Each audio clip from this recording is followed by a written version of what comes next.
Traffic Control for Urban and Utility Work Zones. Presented by the American Traffic Safety Services Association with the permission and cooperation of the Institute of Transportation Engineers. Part 1. Guidelines. You're taking a big chance when you work on the road without the protection of good traffic control. Do you see anything to protect these men from oncoming traffic? Let's face it, a desk job would probably be a lot safer. But so far, no one has figured out how to repair gas leaks or push conduit from a desk. To do those kinds of jobs means that you have to work close to traffic. It's really pretty simple. You either learn to be safe, or you risk injury or death for yourself and others. Other problems that may result from unsafe traffic control include increased insurance costs, additional motorist delay, and possible lawsuits, not to mention confused and angry motorists. This training series for personnel involved in traffic control was originally produced by the Institute of Transportation Engineers and the American Public Works Association. It's been updated and revised to its present form by ATSSA, the American Traffic Safety Services Association. The program consists of 2 parts. Here, in Part 1, we'll describe some important guidelines of traffic control for urban and utility operations. We'll discuss some basic principles of work zone traffic control and look at the devices we use to create a safer work environment. Part 2 will focus on various traffic control methods to use on those operations. Okay, let's begin by looking at a work area and try to figure out why work areas are frequent scenes for accidents. Take a look at the traffic control here. Would you expect an accident to happen here? Why? Many times accidents happen because drivers simply don't see the work area until it's too late. They may be under the influence, they may be confused, or the route may be so familiar to them that they're driving along in a daydream, not expecting anything different. Sometimes accidents happen because of the worker. Often the workers have spent so much time out on the road that they lose their sense of danger, or they're so anxious to get the work done that they don't take the necessary time to be safe. However it happens, the results are usually the same: property damage, injuries, death. Regardless of severity, though, the worst part is that we know how to avoid most accidents. We know how to provide traffic control around work areas for everyone's safety. You'll find a lot of this knowledge reflected in the standards and guidelines of the Federal Manual on Uniform Traffic Control Devices. Part 6 of the manual addresses traffic controls for roadway construction and maintenance operations, including work for urban and utility sites. Many states and local agencies have developed their own traffic control manuals that are patterned after the federal manual. You should be familiar with these manuals because they apply whenever you're working near the roadway. You should also keep up to date on any changes or additions to the manuals. Work zone traffic control has 3 basic objectives. The first is to allow you to get your work done safely. Whatever the work, whether it's opening a manhole to splice cable or fixing a power break, you must use the traffic control that will allow you to complete the work safely and efficiently. The second objective is to keep traffic moving with as little disruption as possible.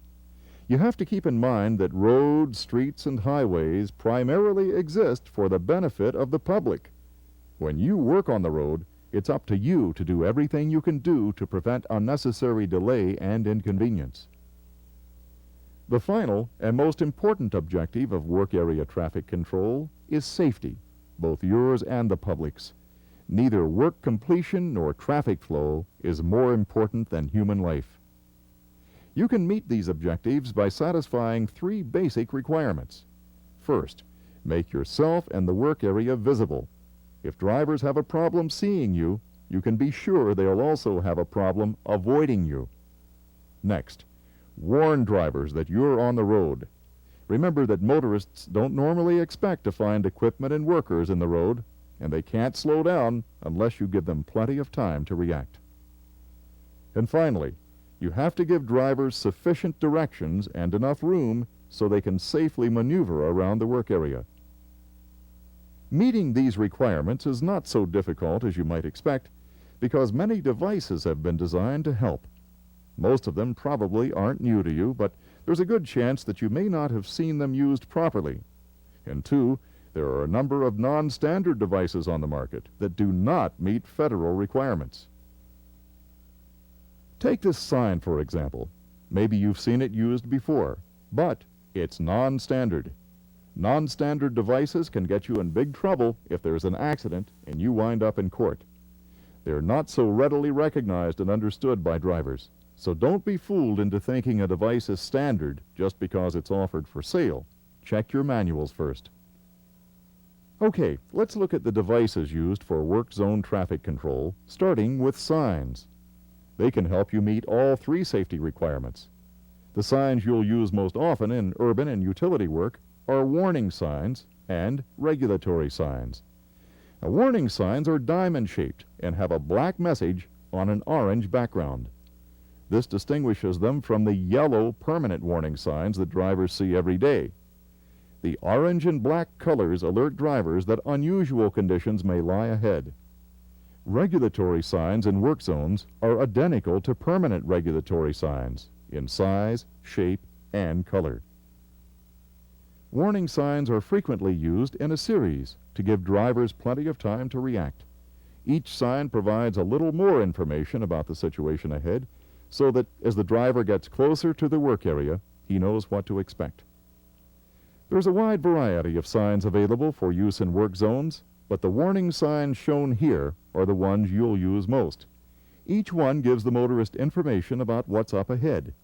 Pay special attention to the two symbol signs for workers and flaggers. You'll need them on most short-term operations. The use of symbol signs is growing because many drivers find them easier to understand than the word message signs. Now, keep in mind that there are standards regarding the placement and positioning of work zone warning signs. You'll find diagrams and information on sign placement in Part 6 of the manual. For now, just remember that the important thing is for all signs to be plainly visible. They can't do their job if drivers can't see them, and this means that signs used at night must be either fully illuminated or reflectorized. On the other hand, signs should not misinform drivers. Work zone signs should be covered or removed when they no longer accurately describe the conditions ahead. One of the most frequent mistakes made is to leave construction and maintenance signs in place when there's no work going on. This encourages drivers to ignore them. In addition to signs, you'll also use channelizing devices such as cones and barricades to make your work area more visible and to separate it from open traffic lanes. Cones are often preferred because they are more portable. Cones must be a bright orange color and a minimum of 18 inches high, although many agencies require taller cones. Cones that are for use on high-speed roads or at night must be 28 inches high. Also, all cones used at night must have reflectorized collars to increase their visibility. And for extra emphasis on daytime jobs, try inserting flags through the cones for additional warning and guidance. One problem with cones is that they can be blown over or knocked down easily. Some cones are made so that gravel or water can be placed in them. Another solution is to use two cones, one on top of the other. Barricades are other portable devices that can be used to control traffic. As you can see, there are different kinds, but the 1 and 2 rail types are most frequently used. Their names are easy to remember. If there's 1 rail, it's a Type 1 barricade, 2 rails, Type 2, and 3 rails, Type 3. Although they're not so portable as cones, barricades can provide better protection around the work area because they're a larger obstacle to traffic and provide greater visibility.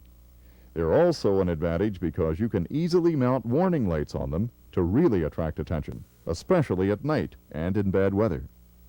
Like cones, barricades can be used in tapers to move traffic out of a closed lane and past the work area. Tapers on multi-lane roads must be long enough to permit drivers to make this merging movement comfortably. tapers on two-lane roads must be much shorter and require flaggers to control traffic movement. For uniformity's sake, the stripes on the barricade should all slope down toward the side traffic is to pass. Like cones and signs, barricades can also be blown over by wind or passing traffic. Sandbags are frequently used to hold them down. Sandbags work fine placed over the lower rail or base, but don't make the mistake of using rocks or other heavy weights to do the job. When they're placed on top, you're asking for trouble. If a vehicle hits a barricade that's weighted with a rock, the rock will fly off the barricade and through the windshield, or into traffic, or the work area. Use only approved ballast to weigh down barricades, and keep it low. A portable item that's especially helpful in heavy traffic is the high-level warning device. It stands 10 to 12 feet high and generally has 3 flags attached. The bottom corner of the lowest flag should be at least 8 feet high. These devices are normally placed just inside a lane closure to further identify the closure to the approaching motorist. They're a good way to make your work area visible because they're easy to see above traffic and the waving flags attract attention. Arrow panels are also easy to see. They are used mainly to indicate lane closures. The flashing arrow and high mounting height get drivers' attention and promote earlier and more efficient lane changes. Arrow panels may be mounted on a trailer or on a work vehicle. They're most effective when placed at the beginning of a taper or in mobile operations. They should not be used in the flashing arrow mode for work on two-lane roads, on shoulder closures, or in lane shifts where a lane isn't actually closed. A flashing arrow in those locations could encourage unnecessary and sometimes dangerous lane changes. Most panels have a caution mode that does not indicate a particular direction for use in those situations. So far, we've looked at some portable equipment you can take with you to the work area for protection. But there are a few other things you can do. Start with your vehicle. Use your strobe light or beacon to draw attention to the work area and warn approaching traffic. Keep safety in mind when you park your truck. Follow these 2 basic rules. First, if you don't need the work vehicle for protection, or there's no room for it, get it off the road, away from traffic. If you and your vehicle don't have to be on the road, there's no sense taking more of a chance than's necessary. Second, when you need your vehicle in the work area, park it between you and oncoming traffic. That way, if an out-of-control vehicle does come toward the work area, it'll hit your truck first. One word of caution here, don't work between 2 closely parked vehicles. If there's a crash, you could be sandwiched in the middle. In addition to your vehicle and the devices, there are several other things you can do to promote safe work area traffic control. The first thing is your clothing. You should always wear a safety vest and hard hat. This colored clothing stands out to make you more visible to approaching drivers. And if you're working at night, you'll want to be sure that your safety clothing is reflectorized. You should also face traffic whenever possible while you work above ground, or when you climb from a manhole. That way, if a vehicle heads toward your work area, there's a better chance that you're going to see it and be able to get out of the way. If you're working at a location where it's necessary to close a lane of traffic so that both directions of traffic must alternate the use of one lane, you may need to flag traffic. Flagging has a dual purpose. It allows you to control traffic in situations where traffic must share a lane, and it allows you to slow traffic down as it passes close to the work area. Your flagger should have good eyesight, quick reflexes, and a good understanding of the job. When you think of how important the flagger is to the safety of the crew, it should be clear that the flagger should be chosen carefully. Okay, we've looked at a number of devices, and we've considered some of the things you can do to meet the basic objectives of work area traffic control. But to all that, we should add your common sense and good judgment. All the devices and guidelines in the world are useless without careful thought about each work site. Remember, every situation's different, so in choosing devices and in deciding where and how to place them, you have to think about the location of the work, the kind of work you'll be doing, and how you can get the work done and control traffic in the most effective way. Try to make these decisions early, before you get to the work site. This job isn't too hard if you remember to consider traffic control from two viewpoints. First, your own. Will you be able to get the work done and get it done safely? And second, how will your controls affect traffic? Both questions are important. The best way to check this is to take a good look at the work area yourself, either on foot or in your vehicle. Check to make sure the signs are placed so there's enough warning. Make sure the work area is visible, and above all, make sure that drivers can safely maneuver around the work area. Now, let's look at how you can apply the basics of work area traffic control. Let's assume we have to do some work inside a manhole that's at the edge of a curved two-lane, two-way road where the volume is low and the speed is 40 miles an hour. First, take a look at the road. It's curved, so traffic approaching from the south won't be able to see the work area until they're quite close. If you don't take precautions, a driver will round the curve and not see the work area in time to take proper action. That means the vehicle will pass by the work area at close to 40 miles an hour. That's about 58 feet a second. If you've had to work where vehicles are going by at that speed, you know it's too fast for comfort. So, let's begin by warning drivers. First, we'll need a warning sign well in advance of the work area. In this case, the first sign will have to be placed before the curve. The first sign is a general warning sign like road work ahead. Now next, we add a second sign with the worker symbol about 300 feet from the work area. This second sign helps to reinforce the message on the first sign, and as drivers pass the second sign, they can see the work area. Depending on visibility, you might also want to add a general warning sign for the other direction of traffic, even though there's plenty of room for vehicles to move around the work area. The truck at the work area protects the manhole, and a taper of cones channelizes traffic. Even though the work won't block traffic, you have to make it easy for drivers to get safely around the work area. The work area should be set up properly now. But before you start work, always make sure your traffic controls will do the job. Either drive through the area yourself or watch traffic to see if there are any problems. There should always be plenty of warning, and signs should be properly placed and easy to read. Then look at the work area again to make sure it stands out. Sure, all of this takes a little time, but in the long run, your safety and the safety of the public is more important. Now, before we leave our example, did you notice the order we used to set up the devices? It's important to always set up the traffic controls before the work begins. So which sign do you start with? It's not really hard to remember. Just always begin with the device that is farthest from the work, starting with the signs for opposing traffic first, as you see here.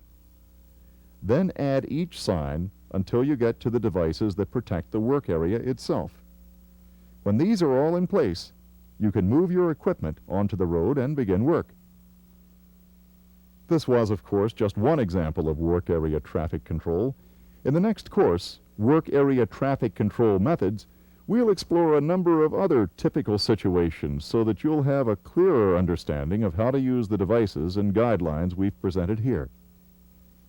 Part 6 of the MUTCD offers even more examples of how to set up controls in different work sites. It also contains all of the important federal standards for placement of signs, cones, and barricades. And now let's spend a little time talking about planning work area traffic control. We touched on planning in our example when we talked about analyzing the characteristics of the location. But there's a little more to it. Before you choose traffic controls, you must know the type of work that's going to be done and the time involved in completing the operation. Will it take 10 minutes or 10 days? The type and location of roadway. Is it a two-lane, two-way road? Is it rural or urban? Next, the speed of traffic. and how much traffic you can expect. All of these factors will affect the type of control devices you choose and how you set them up. For instance, setting up controls on this quiet residential street with a 25-mile-an-hour speed limit is very different from closing a lane on this city street where the traffic is heavy and you have to make provisions for traffic lights and turn lanes. If you know ahead of time where you're going to be working, then you'll have a little more time to be prepared, and you can find out what the location is like. But if you have to answer emergency calls, then you'll have to do your planning on the spot. The best way to be able to cope with a variety of situations is to have your truck equipped with the most frequently used devices: cones, signs, and a high-level warning device. When you get to the location, spend a little time looking around. If it's possible, drive through from each direction. If the traffic's heavy and moving fast, you're going to need more traffic control and your high-level warning device. If traffic is light and moving slowly, some cones and a sign or two may do the job. In the same way, by knowing where you're going to work in relation to the roadway, you can get a good idea of how much traffic control you're going to need.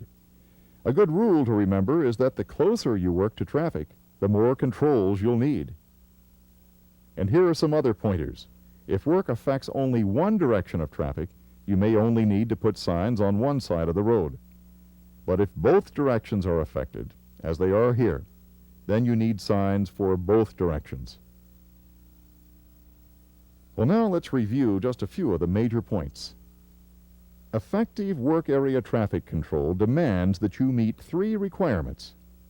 Make yourself and your work area visible both day and night, warn drivers that you're on the road, and give directions and enough room to the motorist so that driving around or past the work area can be done safely.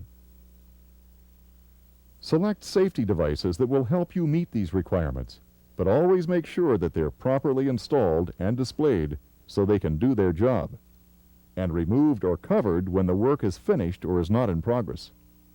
And above all, protect yourself by wearing a hard hat, a reflective vest, and by facing traffic whenever possible.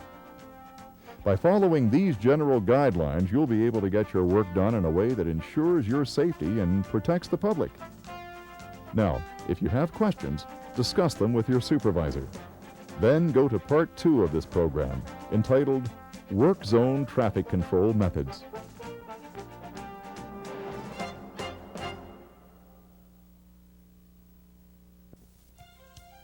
Traffic Control for Urban and Utility Work Zones. Presented by the American Traffic Safety Services Association with the permission and cooperation of the Institute of Transportation Engineers. Part 2. Methods. As you learned in Part 1 of this course, successful work area traffic control is the result of understanding how to plan for, select, and properly install traffic control devices to meet the needs of each work area. Now, in Part 2, we'll concentrate on some typical work situations and show you some methods to help you set up effective traffic controls. We'll begin by taking a look at some of the most important rules of work area traffic control and some of the devices available for you to use. Next, we'll see some examples of how to set up traffic control devices and discuss how to coordinate your work with other agencies. And finally, we'll review the major points we've covered in this course. We'll start with some basic but important rules to keep in mind. First, whatever controls you choose, they should not prevent or make it difficult for you to get your work done. They should cause a minimum of disruption to traffic. And most important, they should ensure your safety and the safety of the motoring public. As a general rule, you'll find that you need more traffic control and need to take more precautions as you work closer to traffic and as traffic volume increases. Also keep in mind the 3 basic requirements for safety that we discussed in the first course. Make yourself and the work area highly visible. Provide warning for the driver. And give directions to the driver so that finding the safe way around the work area is clear and easy. Of course, these precautions also apply to pedestrians. If your work will block a sidewalk or walkway, you have to provide the pedestrian with a safe and unobstructed pathway using special signs or roped-off areas for extra protection. You must also consider the special problems of pedestrians, such as school children and the handicapped. To meet all these requirements, we can use combinations of the devices we discussed in the first course. Signs with various messages provide information and warning. Cones can be used to mark work areas and channelize traffic when you have to close a lane. Barricades can be used in the same ways, but they provide a larger obstacle and aren't so portable as cones. So barricades are used most often at long-term work sites. Barricades can attract even more attention if you mount lights on them. Flashing lights at the work site will warn the driver of a special hazard. They are also effective at the beginning and end of an area closed to traffic. At night, lights are very important, and steady burn lights are used to outline and help guide traffic through the work area. Another item you'll find helpful is this high-level warning device. As the flags wave in the wind, they attract attention. These devices are especially helpful in high-volume situations where traffic might hide other devices. Arrow panels are also easy to see above traffic. They're frequently used on high-speed roadways when work takes place at several locations. But no matter what devices you use, they must always be clearly visible to drivers and displayed following the size, shape, color, and spacing requirements in the manual on uniform traffic control devices. They must be in good repair, they must be clean, and if they're used at night, they must be fully reflectorized or illuminated. And that's just a quick review of what's available. Now let's look at some examples of how to set up work area traffic controls. Now keep in mind that the examples shown here and in the manual are typical applications. They represent the minimum standards and show only one way of setting up controls.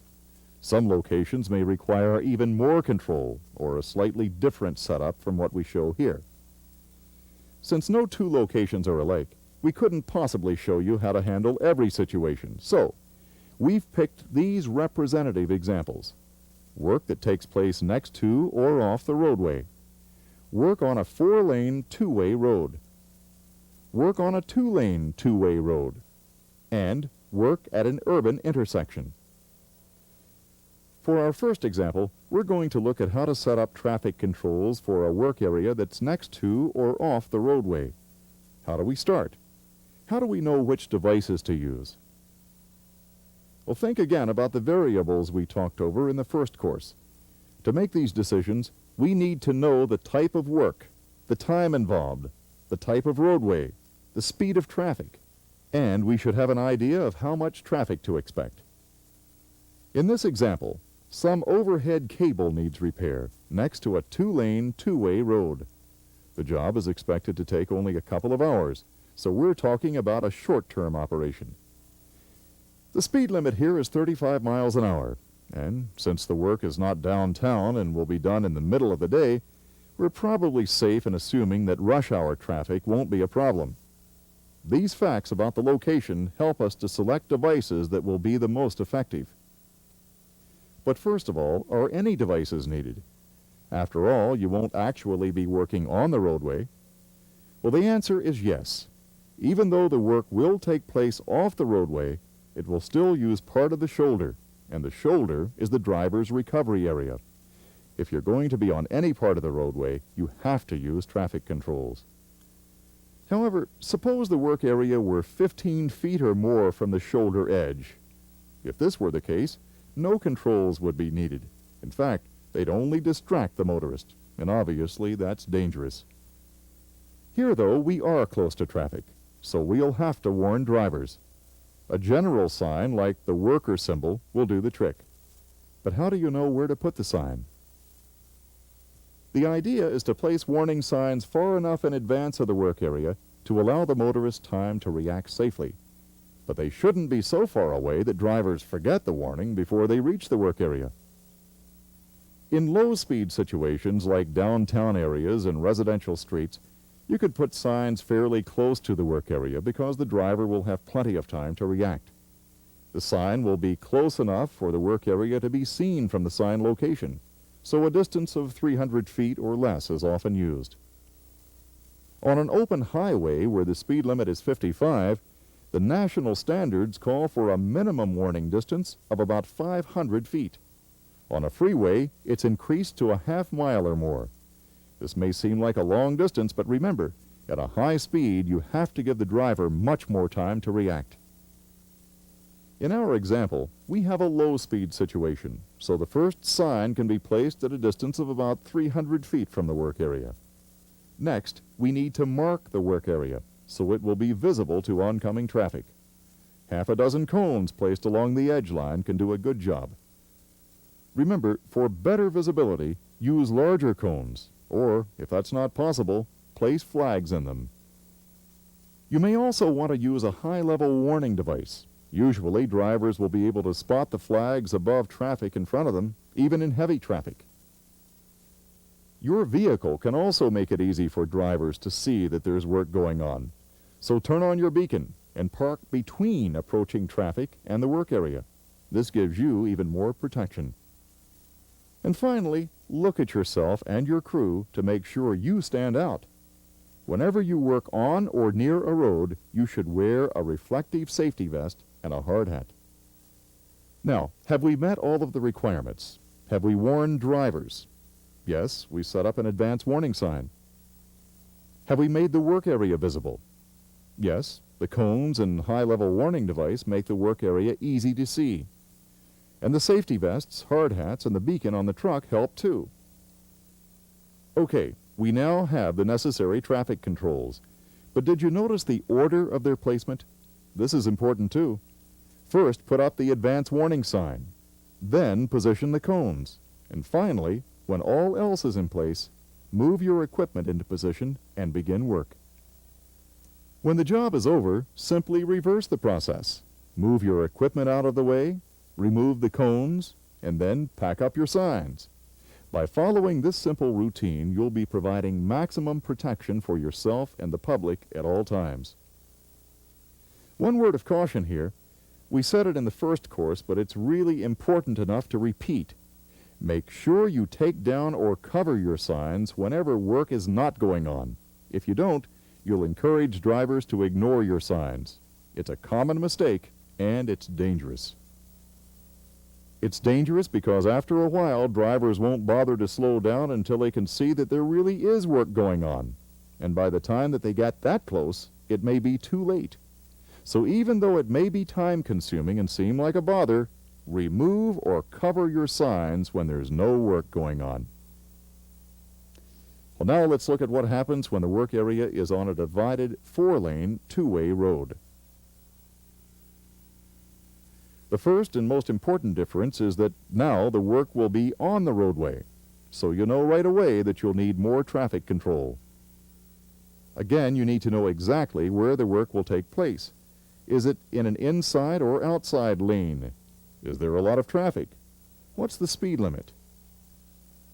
For our example, we'll assume that it's 40 miles an hour and the traffic is moderate. We'll also assume that the work will be done in the outside lane. Since there are 2 lanes for each direction of traffic, we also know that closing a portion of one lane will still leave a lane open for traffic to get around the work area without crossing the center line. Okay, first we have to warn drivers. We can do this by setting up advance warning signs. Because of the 40-mile-an-hour speed, we'll need 2 signs. A general advance warning sign like road work ahead is posted first. Then a more specific warning sign, right lane closed. The idea is to get the driver's attention and then describe what to look for. Since we have 2 lanes, notice that we've used 2 signs, one on the left as well as one on the right side of the roadway in the median strip. Signs are used on both sides because it's important for drivers in both lanes to know that the right lane is going to end. Of course, if you don't have a median, this may not be possible. Next, we place the second, more specific set of signs. As drivers pass these second signs, they should be able to spot the work area. The second signs help to remind the driver that the work area is getting near. They also help the driver who may have missed the first signs. The signs we've put up provide advance warning, but we still need to move traffic into the left lane so that drivers in both lanes will merge together smoothly before they reach the work area. The easiest way to do this is with cones or channelizing devices placed in a taper. The angle encourages drivers to move over. It also helps to mark the start of the work area, providing better visibility. But how do you know how many cones to use, and how can you tell how long to make the taper? Well, these are important questions. If you make the taper too short, you'll surprise drivers. They won't have enough time to change lanes, so there's more chance of an accident. Well, actually, figuring out the taper is easy. All you have to know is the speed limit and the lane width, or the width of the lane closure. Taper lengths are calculated using two different formulas. It depends on the speed limit at the work site. One formula will give you a longer taper length than the other. If you think about it, it makes a lot of sense. In a high-speed situation, where the speed is 45 miles an hour or more, you use this formula. Length equals the speed of traffic times the width of the traffic shift. With this formula, you'll get the longer taper length that you need for faster-moving traffic. But in our example, we have a speed limit of only 40 miles per hour, so we use the other formula. Lane width times the speed limit squared divided by 60. Let's assume a lane width of 12 feet. So 12 times 40 squared, or 12 times 1,600, is 19,200 feet. Divided by 60, we get a taper length of 320. If you keep a pocket calculator handy, you'll find these formulas are easy. Now that we've figured out the taper length, we also need to figure out the spacing between our signs. The MUTCD says that on an open highway where a series of signs is used, the sign should be placed at 500 to 1,000 foot intervals. The sign nearest the work site should be 500 feet from the point of restriction, which in this case is our taper. The next sign is placed 500 feet from the first. By adding up all the distances involved, we can tell exactly where to put the first sign. This is important because you should always put up your signs first. We just add 320 feet for the taper, 500 feet for the first sign, and 500 feet for the second sign. The total, 1,320, tells us that the first advance warning sign should be about 1,320 feet from the start of the work area, or 1,000 feet from where the taper begins. Once we know these distances, we know exactly where to place both signs, and we know how long to make the taper. Notice that we begin our measurement for the signs at the first cone placed on the edge line. As you saw, we make our taper of cones starting on the edge line and working toward the work area at an angle to close the right lane. The distance between cones is determined by the speed limit too. In this case, since the speed limit is 40, the second cone is placed 40 feet closer to the work area and 1 foot out from the edge line, and so on, until all cones are in place. Okay, now we have signs to provide warning and cones to channelize traffic. When these are in place, you should add any other devices at the work area that you need before starting work. Since this is an urban area with moderate traffic, you'd probably want to add a high-level warning device and some cones alongside the work area.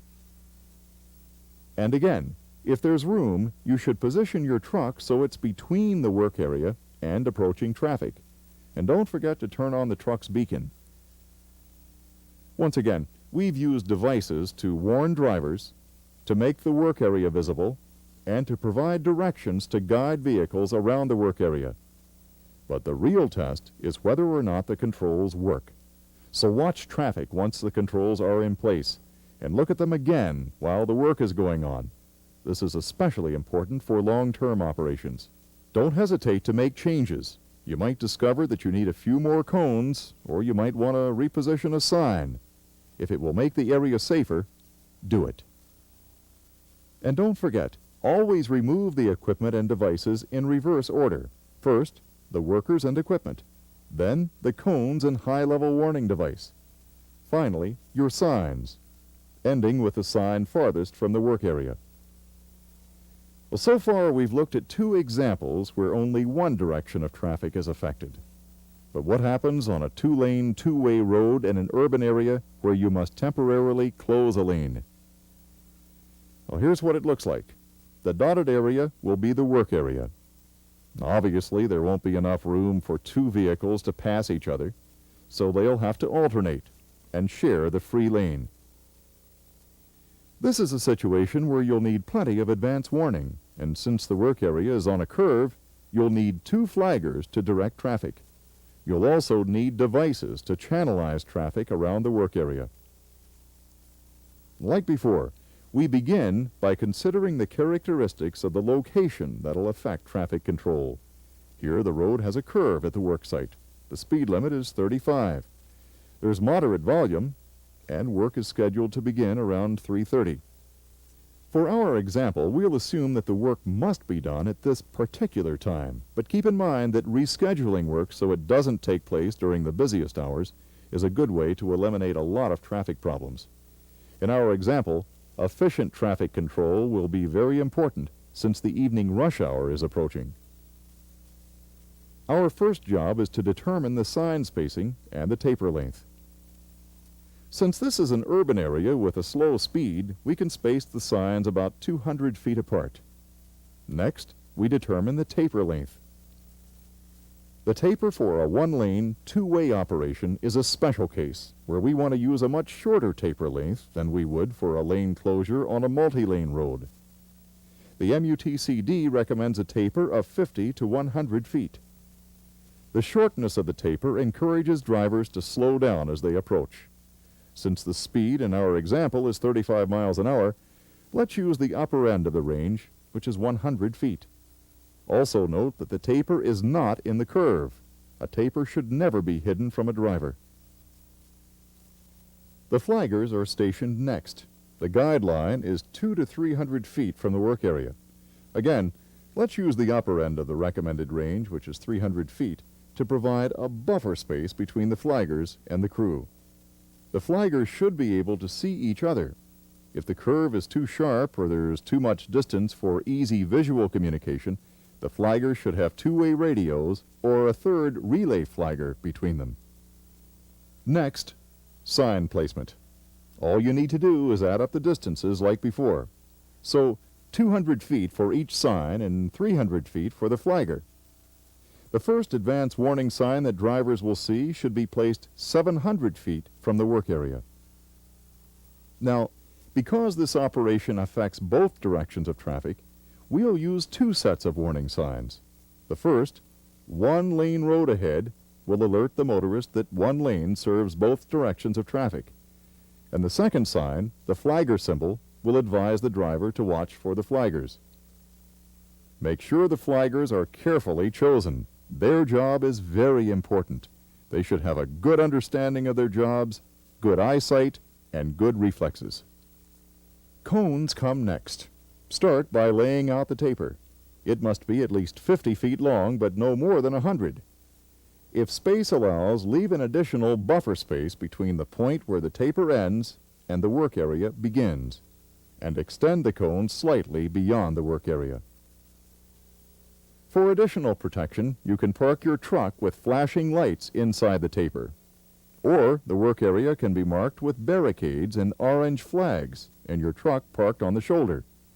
Since the idea is to make your work area more visible, you should use the traffic volume and the characteristics of the location as your guide. If you do use barricades to mark and protect your work area, make sure the stripes angle down, away from the work area, toward the travel lane. This is how they're meant to be used, so that they guide traffic away from the work area. Here again, note the order we use to position the controls. First, the signs, beginning with the farthest from the work area. Then the flaggers, followed by the cones, and then, finally, the work vehicle. And of course, you reverse this order when the work is over and you're ready to remove the traffic controls. For our last example, let's look at what happens when the work area involves closing a lane at an intersection in an urban area. This situation poses some special problems because there are 4 directions of traffic to consider.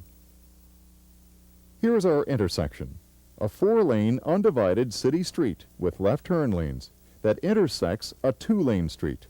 As you can see, the work area will be on the far side of the intersection in the center, partially blocking a left turn lane. Vehicles heading north won't be able to use both through lanes, so we'll have to block one lane while still allowing for left turns. The easiest way to do this is to channelize all traffic into one lane, leaving a space near the approach to the intersection so vehicles can still make left turns. Like before, we'll begin with the signs we need. For northbound traffic, we'll need several signs. 1 lane road ahead and traffic merge right will tell drivers what to do, but we also need to make sure that drivers in the left lane turn left. So, we add a left lane must turn left sign well in advance of the intersection and another sign like it just before the junction of the roads. We also need a no left turn sign for the right lane of traffic. At the work area, we'll need a keep right sign to help direct drivers into a clear lane. And we'll need to place an end road work sign so drivers will know where they can resume normal driving. Okay, that takes care of the signs needed for northbound traffic, but what do we need for southbound traffic? Well, here again, we'll need a general warning sign such as road work ahead, placed in advance of the work area. And we also need a sign to keep drivers from trying to pull into the left turn lane. We can use the no left turn symbol for this. Then, as for the northbound traffic, we need an end road work sign on the other side of the intersection where normal traffic patterns resume. Since this is an urban area where the speed is low, the warning signs can be placed between 150 to 300 feet apart and from the point of restriction. The distance you choose will depend on view obstructions and other characteristics at the location. That takes care of the signs. Now we need to use cones to channelize the northbound traffic, like we said earlier, to allow for through traffic and left turns. The first set of cones will channelize all drivers into the right lane. The second set will close off the left lane. But notice that we've left a gap, so drivers can still enter the left turn lane. Drivers who want to make a left turn can use the gap to pull into the turn lane as they approach the intersection. Next, at the work area, use channelizing devices to block the left turn lane and separate the work area from approaching traffic. Notice that we've also added a couple of high-level warning devices to increase visibility and to attract attention. Well, that completes our traffic control, but we might also want to add one general warning sign for each direction of traffic on the 2-lane road. And of course, with such a complicated control setup, you'd want to spend some extra time watching traffic to make sure the controls were doing the job. In this example, we used 3 regulatory signs. These signs impose legal obligations and restrictions, so keep in mind that you must have an authorization from the proper authorities before you can use them. And since they may cause conflicts with other regulatory signs, be sure you check the messages on the other signs in the area. You'll need to cover those that won't apply while the work is in progress. As you've seen, intersections can involve more complicated traffic control. You've considered each direction of traffic and turn lanes, but there are a few other things you should watch out for. Traffic signal detectors are one. If your work area will block access to the detector, it may change the way the traffic signal works, causing lots of problems. But at a signalized intersection, it's not always easy to tell if there is a detector device. So contact the traffic engineer if you're not sure. Arrangements will be made to change the signals controller if it's necessary. The important thing is to make the arrangements before your work begins. You should also watch out for extra intersections created by shopping centers or alleyways. The safest approach is always to treat these intersections like any other and provide the appropriate warning devices to handle the situation. Perhaps the best approach is to diagram the intersection, drawing in each possible vehicle path before deciding what controls you need. But as before, always take some time to watch traffic after the controls have been installed. That's the only way that you can tell if the control devices are really doing the job. Now let's leave our examples to briefly discuss how work area traffic controls should be coordinated with other agencies. Coordination should always be part of the planning stage. At the same time that you're trying to decide what kinds of devices you'll need and how to set them up, you have to get the necessary permits to start work. Do this early. If there should be any problems, it could delay your work. And by knowing where you'll be working and how long it's going to take, you should know if it'll be necessary to contact the traffic engineer so that the police and fire officials may also be notified. Public transportation officials should also be informed. An important part of good traffic control is to disrupt traffic as little as possible. So be sure to notify any agency that's likely to have problems as a result of your work. Well, now let's take just a few moments to review some major points. As you've learned, the closer your work is to traffic, the more controls you're going to need. Remember, there are many devices to choose from, but you must always use controls that warn the motorist, that make you and the work area visible, and that give directions to the motorists. If your work affects only one direction of traffic, then you have to provide signs for only that direction. But if your work will affect two directions of traffic, you must provide controls for both directions. Always remember to position all of your traffic controls before your work begins. Start with the signs that are the farthest from the work area and work toward the work area. Then, when your work is over, remove your equipment from the road and then remove your traffic controls, beginning at the work area and working away from it. And don't forget to cover or remove signs when there's no work going on. Determine taper length based on the speed of traffic and the width of the traffic shift. You'll find the formula in Part 6 of the MUTCD. If it's possible, make a plan for the traffic controls you'll need at each location, and always coordinate your work with agencies that will be affected. Remember, effective work area traffic control promotes safety and good public relations. It makes it possible for you to get your work done with a minimum of disruptions, and it helps to reduce liability problems and high insurance premiums. In short, carefully planned, effective traffic control benefits everyone. And this completes the course. If you've had any trouble understanding the material, be sure to go through the program again and ask your supervisor any questions that you might have. Then study Part 6 of the MUTCD. It contains additional examples of how to set up effective work area traffic controls. You can use it as a reference whenever you need help. Remember, successful work area traffic control is the result of understanding which devices to use and how they should be installed to meet the needs of each location.